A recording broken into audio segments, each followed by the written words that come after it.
Je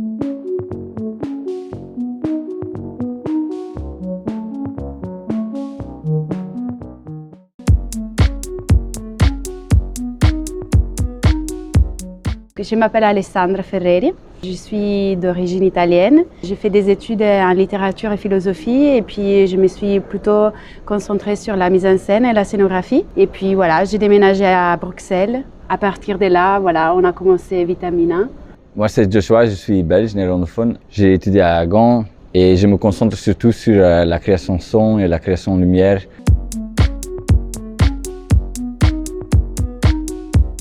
Depuis en fait 2020, moi Joshua est aussi un danseur qui s'appelle Matteo Sedda.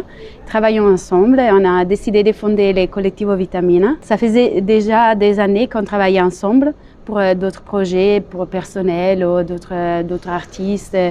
Et en fait, on s'est retrouvés dans un moment où on s'est dit, en fait, on a une esthétique commune et ça vaut le coup d'essayer d'élaborer quelque chose ensemble qui mélange en fait notre différentes compétences.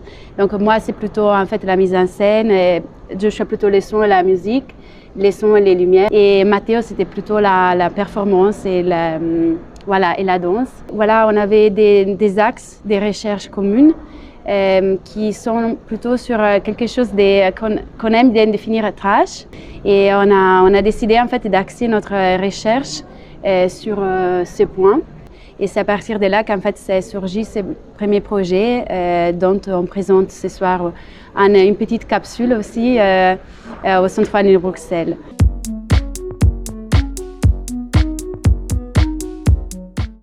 Donc, ce premier projet, en fait, Never Stop Scrolling Baby,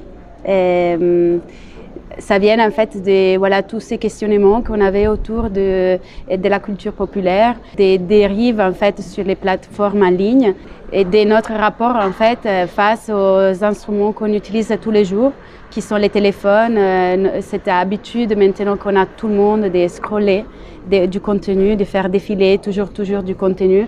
Et qu'est-ce que ça raconte en fait de notre rapport tout le monde c'est quoi maintenant? Notre rapport avec toute cette information, avec toute cette stimulation c'est presque pornographique. Et on a trouvé que le mécanisme du scrolling, c'est une métaphore très intéressante pour toute l'accélération de nos vies qu'on vivons maintenant, où tout est hyper accéléré, tout reste sur la surface.